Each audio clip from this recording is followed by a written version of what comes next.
Réfléchir sur le devenir de l'Afrique. Une Afrique que les États du continent veulent désormais voir se comporter en entité souveraine, plus imposante. Cette première rencontre ministérielle marque le lancement de l'APA. Cette initiative togolaise vise à mettre en place un nouveau cadre de coopération intra-africain pour relever les défis communs auxquels les pays et les régions du continent sont confrontés en matière de développement, de sécurité et de lutte contre le terrorisme. Ce que nous pouvons retenir des assises de Lomé, c'est la volonté de tous les pays participants. Nous avions invité 10 pays qui étaient présents. Et ces 10 pays qui sont comme les pays fondateurs de cette nouvelle alliance politique africaine, c'est l'élan que nous partageons, c'est cet élan de nous mettre ensemble pour résoudre nos problèmes. Nous sommes décomplexés, nous pensons que nous sommes capables et nous allons le faire. Une initiative basée sur les principes du panafricanisme, cette nouvelle dynamique veut apporter des réponses africaines aux problèmes africains. Le Mali, par tradition, est un pays qui est engagé pour tout ce qui concerne le panafricanisme. Comment renforcer l'intégration entre nos pays. En particulier, cette initiative d'alliance politique africaine que nous saluons le leadership du Togo. Nous pensons qu'il faut aussi trouver des cadres d'engagement alternatifs qui soient beaucoup plus souples parce que c'est un cadre relativement informel de pays qui partagent des perspectives communes ou des difficultés communes et qui décident de se mettre ensemble. Réussir là où les organisations régionales comme l'Union africaine ou la CEDEAO ont échoué, c'est aussi l'ambition que nourrit ce nouvel élan. La vision de ceux qui ont créé l'Afrique moderne à travers l'OUA et qui est l'Union africaine aujourd'hui, on n'a pas atteint. On n'est même pas à 50, on n'est pas à 50% de leurs vœux, de leur vision. Donc il y a du boulot, il y a du travail à faire. Et toute initiative qui peut aider à atteindre cette vision est à saluer. À l'issue des travaux, un comité composé de 6 pays a été mis en place pour mener des réflexions durant 6 mois et définir une nouvelle feuille de route pour cette nouvelle plateforme de dialogue. Amena Signon pour VOA. Que le Togo et l'Union africaine organisent 2 concerts. Elle s'inscrit donc dans le cadre de l'agenda de la décennie 2021-2031 des racines africaines et de la diaspora africaine de l'Union africaine. Le congrès de Lomé sera l'occasion privilégiée pour les Africains vivant sur le continent, la diaspora et les afro-descendants de se retrouver, d'échanger et de se remobiliser pour mener le combat du panafricanisme. Le congrès panafricain est l'occasion de redonner à l'Afrique cette pensée très profonde et cette présence-là, déracialisée, qui travaille pour la paix, mais qui a une mémoire qui n'oublie pas son passé. Mais qui a une mémoire qui n'oublie pas son passé. Et qui sait la violence dont elle a été victime. Également de leçons. Pour les acteurs engagés dans le congrès de Lomé de 2024, il faut qu'on se mette d'accord sur le mode opératoire. Par rapport à la postérité, si tout se passe bien, ce que nous souhaitons, cela va être un accélérateur de la consolidation de la conscience panafricaine. Les cartes se redistribuent. En quelques décennies, nous sommes passés d'une situation où les pays du G7 représentaient la moitié de la richesse mondiale à une situation où le PIB total des BRICS vient de dépasser celui du G7. Je commence seulement à comprendre à quel point les intérêts américains sont étroitement liés au succès du Moyen-Orient. Nous n'allons pas nous retirer et laisser un vide à combler par la Chine, la Russie ou l'Iran. La dédollarisation du monde s'accélère. Pour preuve, la frilosité des États-Unis qui paniquent, qui s'inquiètent devant cette alliance entre les ennemis d'hier. Même les pays du Sud veulent s'émanciper des colonisateurs. Bref, partout, les positions bougent. Mais dans tout ça, où est l'Afrique qui devrait profiter de ce grand chamboulement pour se repositionner, pour renégocier ses partenariats, pour mettre un terme à l'hégémonie de certaines puissances qui continuent de l'exploiter, pour inventer son modèle? Où est l'Afrique qui doit en profiter pour mettre sur pied ses propres règles au moment où toute la planète sait quel est l'avenir du monde? C'est là où le bas blesse vraiment. Pendant que les autres continents négocient pour leur avenir, pour leur repositionnement, l'Afrique semble encore absente. Seule la rue africaine semble se mobiliser. Seuls les jeunes, décomplexés et conscients des enjeux, semble percevoir la fenêtre qui est offerte à l'Afrique de se défaire des chaînes de la monnaie, des infrastructures, des échanges et contrats léonins, de la détérioration des termes de l'échange. Bref, c'est le moment. Nous contestons ce monde. Notre monde, c'est-à-dire le monde des sous-développés, le monde des pauvres, ce monde a pris conscience d'une chose. C'est que l'autre monde ne peut pas se passer de nous. Et je crois que les origines de la crise résident dans l'injustice même, dans l'organisation même du monde actuel. Nous sommes les plus nombreux. Nous sommes le réservoir des matières premières et même de la main-d'œuvre. Cette sortie du président Boumedienne en avril 1974 est encore criarde de vérité. Et pourtant, c'est le silence assourdissant. On risque encore de décider pour nous pendant qu'on est absent. Face aux mutations que nous venons de voir et qui redistribuent les cartes, il est urgent de se positionner, de faire valoir son poids, d'en finir avec cette image de mendicité qui a toujours caractérisé la diplomatie africaine. Il faut en finir avec ces images qui, on doit se l'avouer, font honte. Pourquoi continue-t-il d'avoir des complexes de coloniser et d'infériorité à ce point-là? Est-ce normal de continuer d'accepter ce type d'image où l'on voit des dirigeants du plus grand continent, du continent dit de l'avenir, autour d'un président d'un pays, quelle que soit la taille et l'importance du pays? N'est-ce pas une vraie hérésie, une vraie incongruité de voir un sommet Afrique-Russie, Afrique-Chine, Afrique-Inde, Afrique-Japon, Afrique-États-Unis, avec autour d'un seul chef les dirigeants de nos 54 États? Comment peut-on ainsi manquer de dignité et recommencer à tous les coups? Je vous épargne les humiliations subies par nos chefs qui se battent pour avoir une photo avec le président des États-Unis, qui sont reçus comme de simples et pauvres quémandeurs. Je vous fais l'économie ici des confidences d'un président africain, et pas des moindres, gavé par ces méthodes méprisantes des dirigeants américains et britanniques, et occidentaux en général notamment, qui me disaient comment, alors qu'ils voulaient discuter des sujets importants, structurants, de vraies préoccupations relatives au développement de l'Afrique, on les mettait sur une banquette à plusieurs face à un simple sous-secrétaire d'État ou sénateur, ou au mieux un secrétaire d'État qui ne les écoute même pas, et qui arrive avec son petit cadeau dans son sac, comme un parfum que l'on offre à une jeune fille, leur promet fièrement, généreusement, qui une route, qui une autoroute, qui un hôpital, alors que personne ne le lui a demandé. Les projets d'envergure, les structurations préparées, il ne les écoute même pas.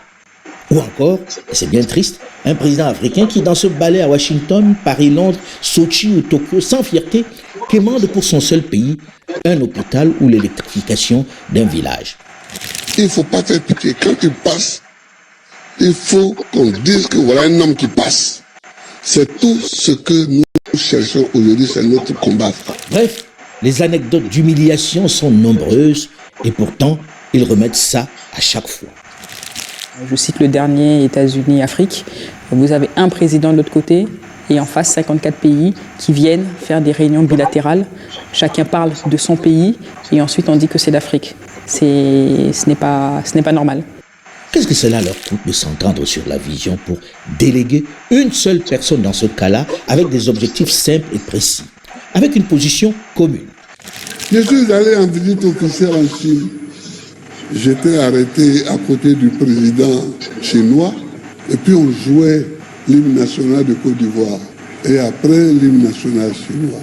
Mais quelles étaient mes pensées en ce moment-là? J'ai dit on me blague. Parce que apparemment nous sommes deux chefs d'État égaux. Mais c'est en apparence.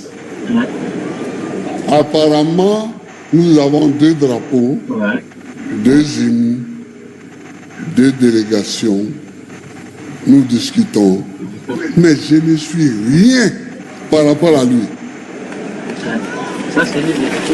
Il faut que les Africains pensent ça. Il faut qu'ils sachent ça. Quand tu vas à l'Élysée et que tu montes, le président descend les escaliers. pour venir t'accueillir et que tu montes, puis la garde est là, à droite, et tu la salues, tu te prends pour un grand. Tu te prends pour un grand. Mais est-ce que celui qui t'accueille te prend pour un grand? Et est-ce que la réalité te considère comme un grand? La réalité des faits et la réalité politique. Mes frères, tant que nous sommes dans des micro-États comme ça, nous ne sommes rien.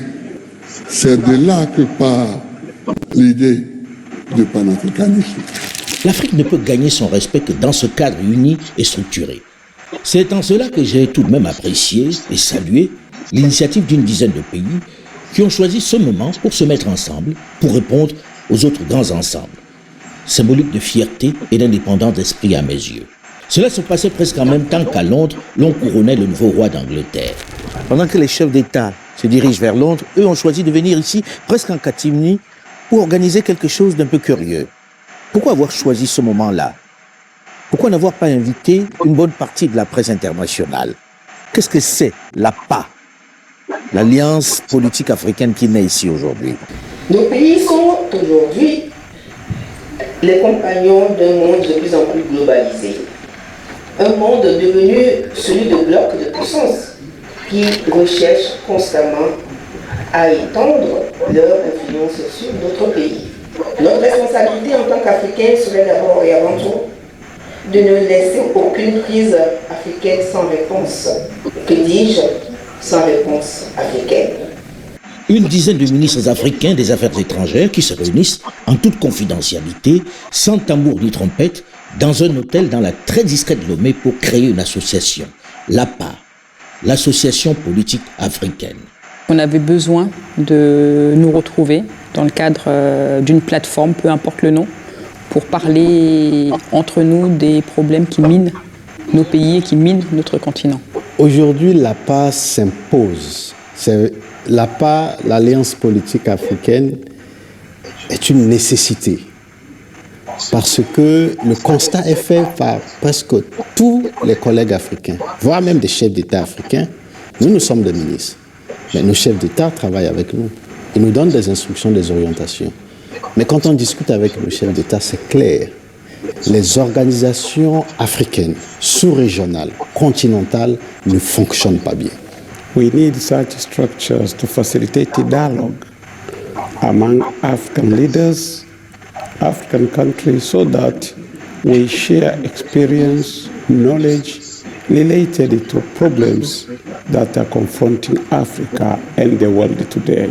So it's a platform that's going to be useful to harness efforts and to promote mutual learning. Au moment où le doute s'installe un peu, il faut une piqûre de rappel. Et l'APA, c'est ça.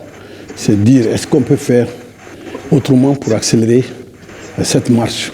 Nous venons pour compléter ce que nous pensons n'a pas été fait ou n'est pas fait actuellement dans certaines de nos organisations. C'est une plateforme de réflexion, mais qui ne veut pas rester que dans les grands discours.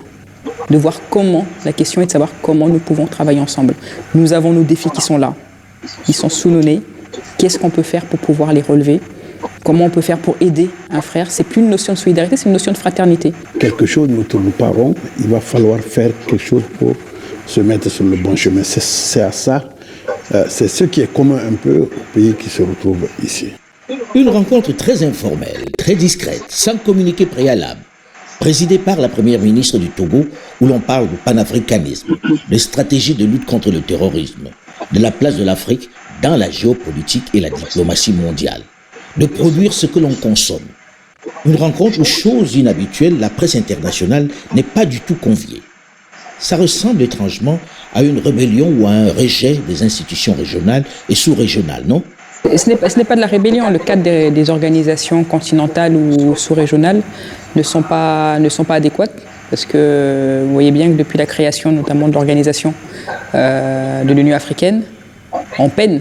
Ce n'est pas un rejet, mais il faut reconnaître qu'aujourd'hui, les institutions telles que nous les avons pour promouvoir l'agenda africain, le panafricanisme, montrent quand même une certaine limite, ou en tout cas ne donnent pas les cadres nécessaires souvent pour pouvoir se parler franchement et discuter de sujets vraiment importants et sensibles et trouver les moyens de pouvoir les faire avancer sans trop de protocole. L'Alliance politique africaine n'est pas une organisation sous-régionale ou continentale. L'Alliance politique africaine ne remplace pas les organisations continentales ou régionales africaines. L'Alliance politique africaine est une plateforme informelle pour échanger sur les questions que nous pensons être des questions importantes sur le continent africain. So APA won't kill AU, but will complement the efforts that are being made by AU with a new vigor, a new rigor, and specifically addressing specific pressing problems that are undermining and constraining development on the African continent.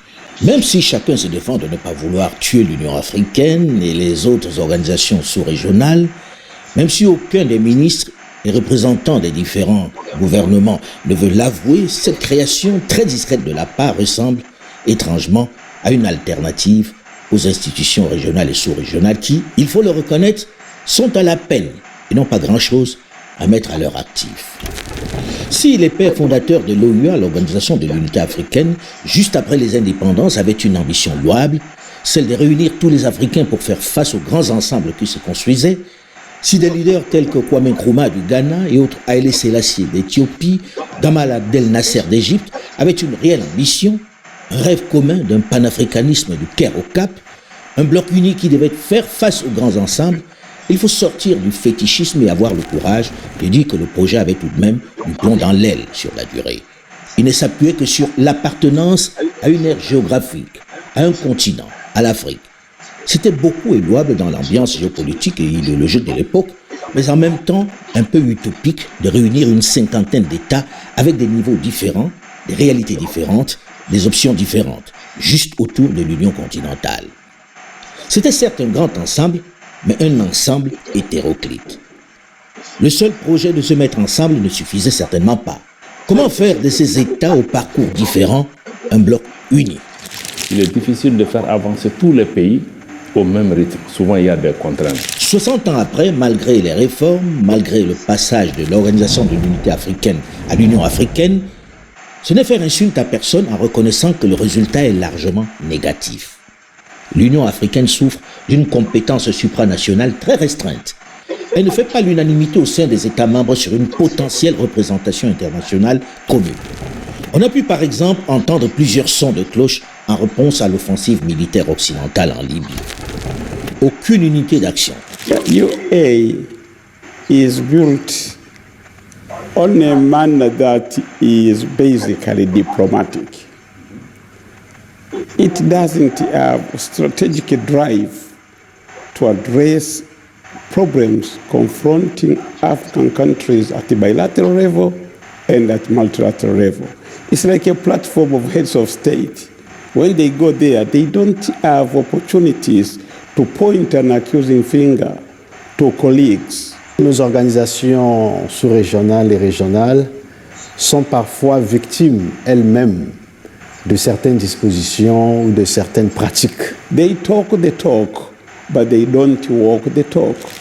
Très sérieusement, on ne peut pas dire que l'Union africaine remplisse les objectifs pour lesquels elle avait pris la succession de l'OUA en 2002. D'ailleurs, le pourrait-elle puisqu'elle n'est même pas parvenue à une indépendance financière. Son budget est estimé à 654,8 millions de dollars, c'est-à-dire, à titre de comparaison pour les amoureux de football, elle représente à peine la moitié du budget du FC Barcelone, qui est d'1,255 milliard d'euros. À date, plus de 40% des États ne versent pas leur contribution au financement de l'institution Union africaine. L'Union européenne, avec nos États membres, avons rapidement mobilisé des fonds, des capacités technologiques et régulatoires. Figurez-vous que depuis sa création en 2002, l'Union africaine fonctionne vaille que vaille sous perfusion des bailleurs de fonds internationaux comme l'Union européenne, l'Agence des États-Unis pour le développement international, l'USAID, ou encore l'Allemagne. Des contributeurs occidentaux qui assuraient 70% de son budget jusqu'en 2017 et la quasi-totalité de ses opérations de maintien de la paix. Aujourd'hui, l'institution continentale a réussi à réduire les contributions extérieures à 58%, ce qui est absurde, vous en conviendrez avec moi. La décision de Kigali en 2016 sur le financement de l'Union africaine adoptant la mise en œuvre du prélèvement à l'importation de 0,2% a du mal à être implémentée. Ce qui montre le manque de volonté manifesté par les États membres. Qui paie commande, n'est-ce pas? Comment peut-on espérer une quelconque indépendance dans cette configuration? Dependence has consequences. It's not proper for sovereign African states to fail to finance the activities of an institution. L'heure d'ailleurs est venue pour que les Africains savent ce qu'ils veulent. Nous ne pouvons pas être là à critiquer, à nous plaindre de l'ingérence des forces non africaines dans les problèmes africains quand nous sommes incapables nous-mêmes ou nous refusons de financer nos organisations sous-régionales. Je crois que si jamais, plus tard, je n'en sais rien, il y a cette question doit se poser au niveau de l'APA, même pour nos réunions informelles, nous allons mettre la main à la pâte. Et c'est de notre devoir. Et c'est cette mentalité aussi qu'il faut changer sur le continent africain. Pire, l'extension du siège de l'Union africaine à Addis Abeba, tenez-vous bien, est même construite par la Chine, qui a installé sans surprise des micros et qui a piraté, pompé des données sensibles de l'Union africaine toutes les nuits pendant des années. L'institution est tellement moribonde qu'elle ne parvient même pas à impulser l'un des plus grands atouts du continent, la ZLECAf, la zone de libre-échange économique africaine. Un marché commun de plus d'1,3 milliard de consommateurs qui aurait pu impulser les échanges intra-africains, qui pour l'instant représentent moins de 20% du total. L'Union africaine qui ne parvient pas à régler un seul des nombreux conflits sur le continent, qui ne parvient jamais à lever une armée réelle, absente dans le Sahel où les grandes puissances se sont déployées et installent leur influence. Absente en République centrafricaine où là encore les Français, les Russes essaient d'installer leur influence pour se partager le gâteau. Absente de la RDC où un État membre, le Rwanda, déstabilise son grand voisin depuis près de 30 ans dans la plus grande indifférence. Elle est muette face au génocide qui y est perpétré. Bref, personne ne l'écoute ou ne fait attention à elle. En tout cas, pas la communauté internationale qui n'écoute même pas sa doléance de faire une place au Conseil de sécurité à l'Afrique. Ce n'est pas lui faire insulte que de dire qu'elle est inutile et qu'elle est un machin, pour reprendre l'expression du général de Gaulle qui parlait en ce temps-là de l'ONU. Pourtant, elle bénéficie en son sein de ressources humaines de grande qualité.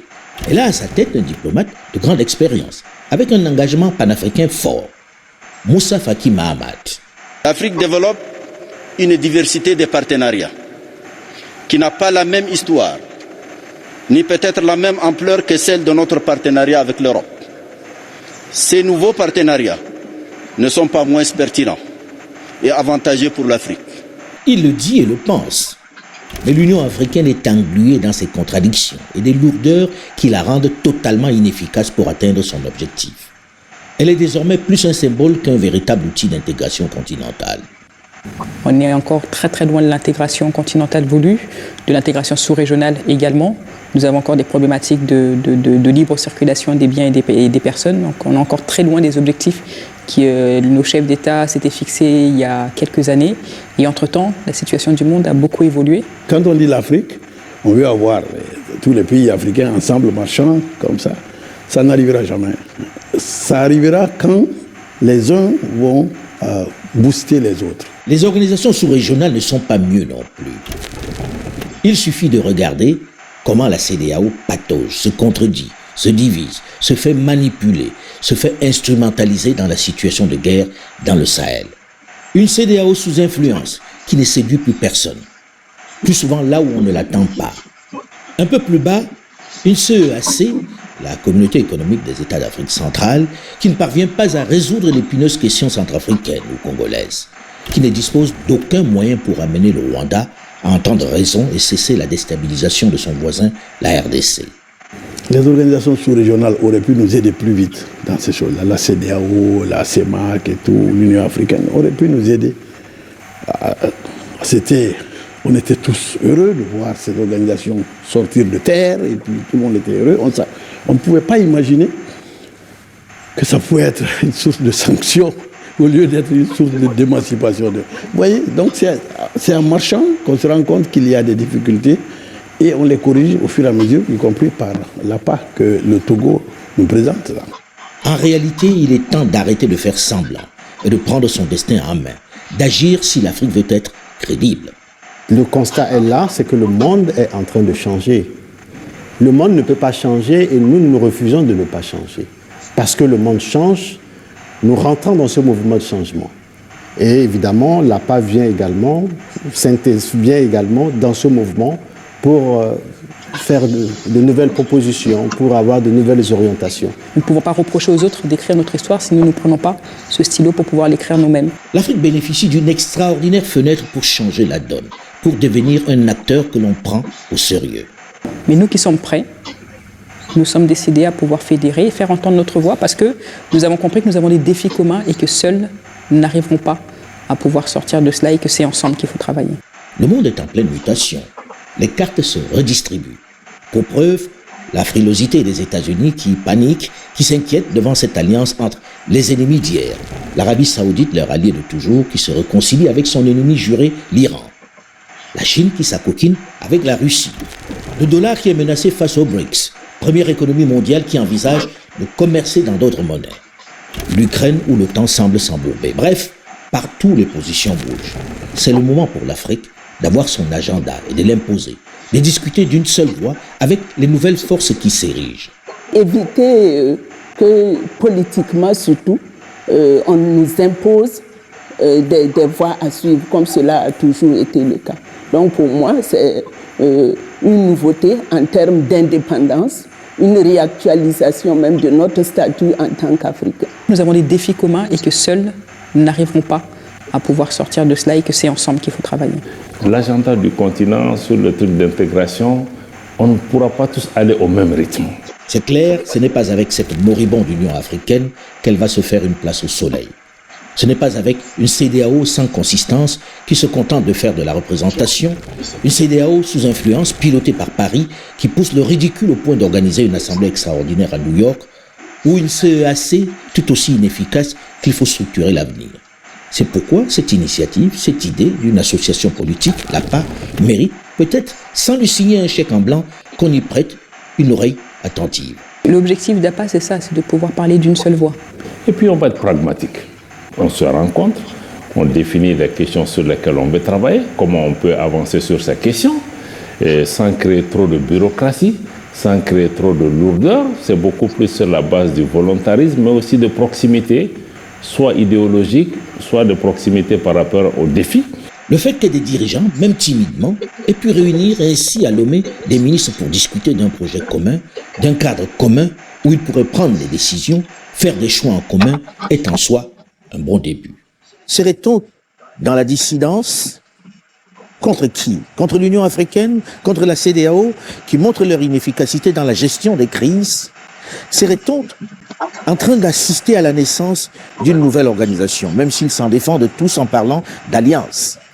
C'est pas une force d'opposition, c'est tout simplement une prise de conscience africaine, personnelle, en tout cas pour les pays qui sont concernés, de dire on ne va pas passer notre temps à trouver des boucs émissaires. À nous d'abord de savoir qu'est-ce que nous sommes en capacité de faire ensemble, parce qu'au final, n'est faible que celui qui accepte d'être faible. Nous ne sommes pas des révolutionnaires. Donc, l'Alliance politique africaine, l'APA,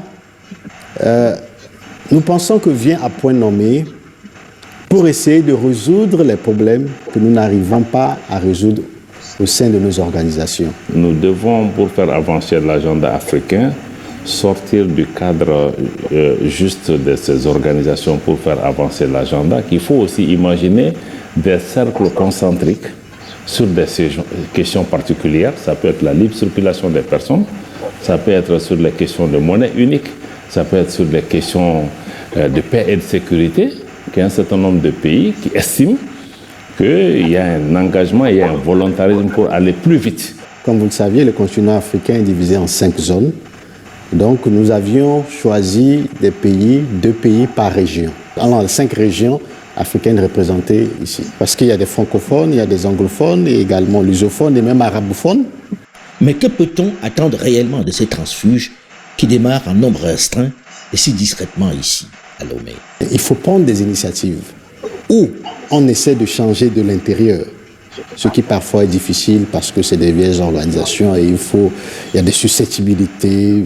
Ou alors prendre une initiative comme celle de l'Alliance politique africaine qui est une initiative informelle. African Political Alliance is an alliance formed by countries which share common sentiments, common problems, and it's not huge, it's not massive.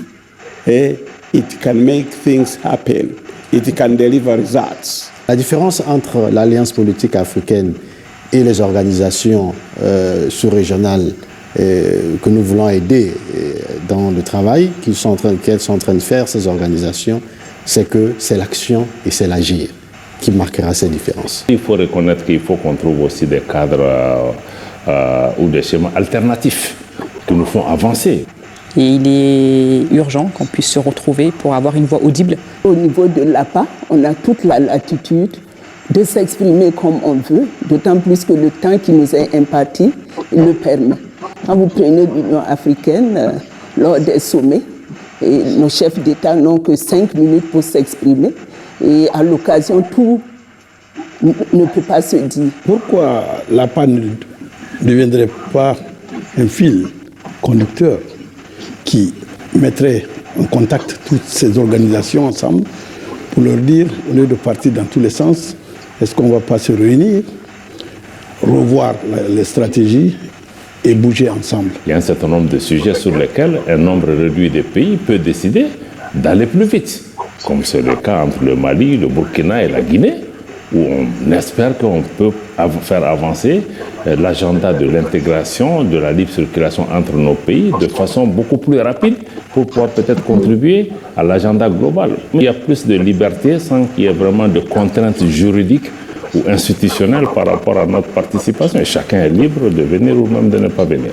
Nous devons nous acharner à produire ce que nous consommons et éviter ainsi d'être pris en otage par des pays en cas de crise. Aujourd'hui, le Togo, à travers cette initiative de l'Alliance politique africaine, nous donne l'opportunité d'un engagement, d'une discussion, de contribuer au débat africain, à l'agenda africain, mais aussi à décliner notre vision. Cette réunion à Lomé avait quelque chose d'un peu intimiste. Un entre-soi avec juste 7 ministres parmi les 10 qui étaient attendus. Mais il me souvient que les grands ensembles qui aujourd'hui dominent le monde étaient partis avec un plus petit nombre, l'essentiel étant le projet. Nous avions invité 2 pays par région, 2 fois 5 régions d'Afrique, ça fait 10. Nous sommes 10, donc sur les 10, nous sommes 7 ministres à être là. Et 3 sont représentés à très haut niveau.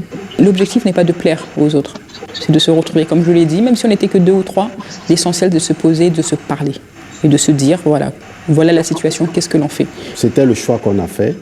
Le choix d'avoir un petit groupe fondateur de cette initiative avec nous partageons la même idéologie et c'est ce que nous avions fait. Quelques collègues n'étaient pas là, mais c'est plutôt un succès, je dirais.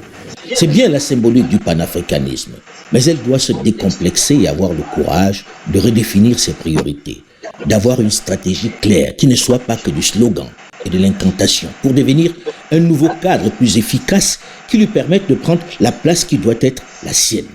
Pour cela, il faut d'abord une vision, un projet. C'est à un projet que chaque État doit adhérer ou non. C'est le processus qui a donné naissance aux autres grands ensembles. We have got to promote the sense of volunteerism. Il serait temps que les États africains puissent s'autofinancer et pouvoir dire la vérité à ceux d'en face. On l'espère bien parce que cette initiative de l'APA serait condamnée si son financement devait dépendre lui aussi des autres. Il est impératif d'y penser dès à présent. D'autre part, peut-être que cette APA devrait, avec son ambition de rassembler, rendre son projet plus audible, le partager avec le plus grand nombre, parce que les jeunes Africains, assoiffés de changement, ont besoin de savoir qui sont les vrais partenaires, quelles sont les intentions réelles de ceux qui parlent en son nom, de ceux qui s'engagent sur leur avenir. Oui au changement, mais dans la transparence et l'échange. À voir également comment réagiront l'Union africaine et les organisations sous-régionales qui, malgré les dénégations des initiateurs de cette association APA, ne verront pas forcément, c'est évident, d'un bon œil ce nouveau dans le paysage diplomatico-politique africain. Mais pour le plus grand nombre, c'est le résultat qui compte. Que le meilleur projet et l'efficacité gagnent. L'Afrique ne peut être bridée pour des questions d'ego ou de susceptibilité entre ses dirigeants.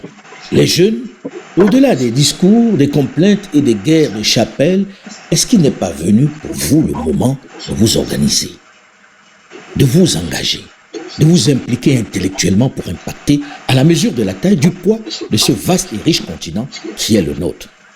Est-ce que fort de vos connaissances et profitant de l'affaiblissement, des errements des oppresseurs, des maîtres du monde, il n'est pas venu le moment de prendre des initiatives pour se libérer, ou au moins desserrer les taux, ne serait-ce que dans le domaine de l'intégration ou de la monnaie? Qui ne risque rien n'a rien. Je voudrais vous remercier pour votre